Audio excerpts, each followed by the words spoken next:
News at 6 starts with this breaking news alert. Breaking tonight, it was shaping up to be the largest murder trial in Franklin County history.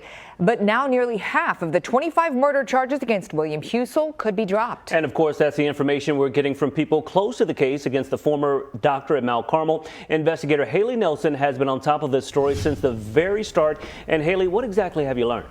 A source tells me tonight 11 cases are expected to be dismissed. Meanwhile, the prosecutor's office isn't commenting on the number. I've been working the phones and also talked to a family earlier who said they got a call from the prosecution about this. Husel is accused of ordering excessive doses of fentanyl to patients in his care. His team has called him an expert, saying this was comfort care. But prosecutors have argued in the past that these doses didn't serve a medical purpose. So nothing official yet, but there is a hearing set for Thursday in this case. That's because of Marsy's Law. Families will be able to speak. Passed in 2017, the law gives victims and families certain rights. I also obtained emails via a public records request this week, which showed the discussion between the judge's team and the defense and prosecution about this hearing. The judge's team said if there was an intention to drop cases, they would need to hold this hearing. The prosecution said yes, a hearing was needed. And while we are expecting to hear from many people Thursday, some, like on the defense, will be appearing via Zoom since this is all happening so quickly and not everyone is based in Columbus. Keep in mind the trial is set to begin on Valentine's Day, so we are less than a month out. Some other developments today, too. The defense filing new papers arguing prosecutors shouldn't be allowed to introduce any lesser charges like, say, involuntary manslaughter or any evidence tied to that. I'll share updates online and on social media, letting you know what happens with that and in court. On your side, I'm investigator Haley Nelson. This man's eyes saying, "I'm not supposed to be here." That's Richard Horton, who has served 16 years for a violent armed robbery. He's maintained he didn't do it.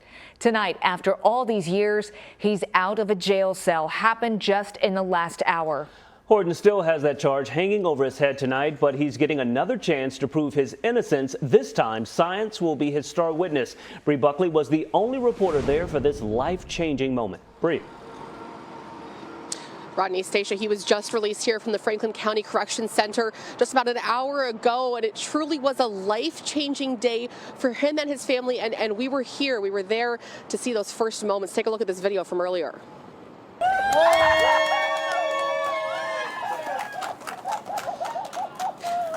Now here's a bit of backstory on his case. Horton was sentenced to 23 years in prison back in 2006 for breaking into a home on Low Street in the Milo Grogan neighborhood back in 2004 and shooting a victim in the leg. Court documents show he was placed at the scene by 2 eyewitness identifications, but his lawyer with the Ohio Innocence Program says DNA testing of a bullet casing from the scene done by Ohio BCI in 2019 doesn't match his fingerprints. That technology was not available during his trial, and a judge granted him a new trial just last week. We talked to him right after he walked out, a day him and his family have been dreaming of for years. Take a listen.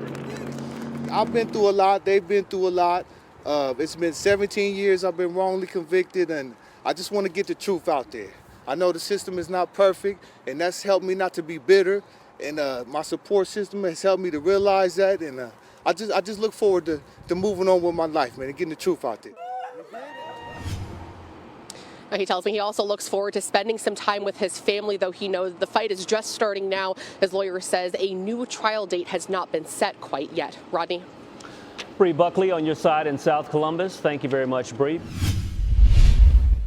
I was mad. I'm still sad. Still right now, it's just this emotional cocktail, and until this moment, I can't exactly describe it. A brother overcome with emotion after his sister's horrific murder. It happened along an intersection in northeast Columbus, and multiple cars ran over the victim's body. Now the man accused in the killing wants to be freed before his trial. And as Tom Bosco reports, he might get his wish. It was a horrific crime. It happened back in May at this intersection. Now one man is behind bars charged with murder. However, there's a chance he could be released on bond, and now the victim's family is angry. My sister made mistakes and everything, and she paid for it with her life. In the pre-dawn hours of May 5th, witnesses say a man left a woman in the roadway here at Westerville and Morse Road. I seen about 6 to 10 cars run over the body continuously. They couldn't have positive identification, but my sister's ID was found on the body. Police told John Healy the woman in the road was his 35-year-old sister, Jamie Fulton. Hours later, and just a few blocks away, law enforcement picked up this man, 32-year-old Antoine Phillips. Prosecutors say surveillance video shows Phillips leaving the woman to be hit by cars.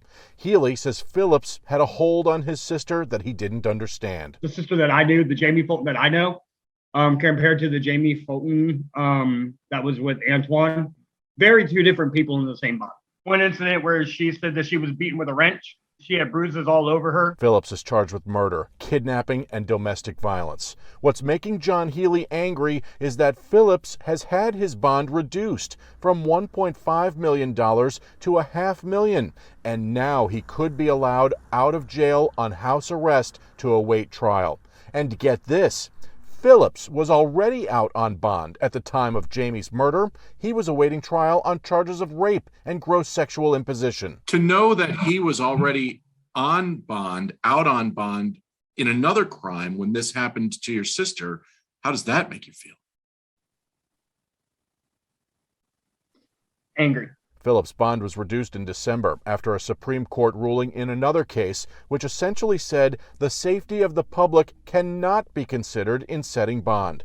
Judge Michael Holbrook told me he was forced to reduce the bond, but he says he has serious concerns about how that Supreme Court ruling will affect bond in cases like the Phillips case. Prosecutors will now ask that Phillips be held without bond. That will be decided at a hearing Thursday.